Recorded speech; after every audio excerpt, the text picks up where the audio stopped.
പാകിസ്ഥാനിൽ ഭൂകമ്പം. ഇന്ത്യൻ സമയം പുലർച്ചെ 3:54 ഭൂചലനമുണ്ടായത്.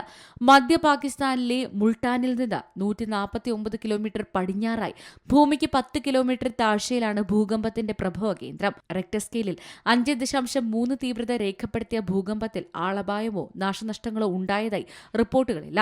മധ്യ പാകിസ്ഥാനിലുണ്ടായ 5.5 തീവ്രത രേഖപ്പെടുത്തിയ ഭൂകമ്പം ഈ മേഖലയെ ബാധിക്കുന്ന നിരവധി ഭൂകമ്പ സംഭവങ്ങളിലെ ഏറ്റവും പുതിയതാണ്. ജൂലൈയിൽ ആദ്യം പാകിസ്ഥാനിൽ 4.6 തീവ്രത രേഖപ്പെടുത്തിയ ഭൂകമ്പം ഉണ്ടായതായി നാഷണൽ സെന്റർ ഫോർ സിസ്മോളജി അറിയിച്ചിരുന്നു. ലോകത്തെ ഏറ്റവും കൂടുതൽ ഭൂകമ്പ സാധ്യതയുള്ള രാജ്യങ്ങളിലൊന്നാണ് പാകിസ്ഥാൻ. പാകിസ്ഥാൻ ഇന്ത്യയുടെയും യൂറേഷ്യൻ ടെക്ടോണിക് പ്ലേറ്റുകളും കൂടിച്ചേരുന്ന അതിർത്തിയിൽ സ്ഥിതി ചെയ്യുന്നതിനാൽ രാജ്യത്ത് ഭൂകമ്പങ്ങൾ ഒരു പതിവ് സംഭവമാണ്. National desk C Malayalam news. ഏറ്റവും പുതിയ വാർത്തകളും വിശേഷങ്ങളും വിരൽ തുമ്പിലറിയാൻ സി മലയാളം ന്യൂസ് എല്ലാ ഡിജിറ്റൽ പ്ലാറ്റ്ഫോമുകളിലും ലഭ്യം.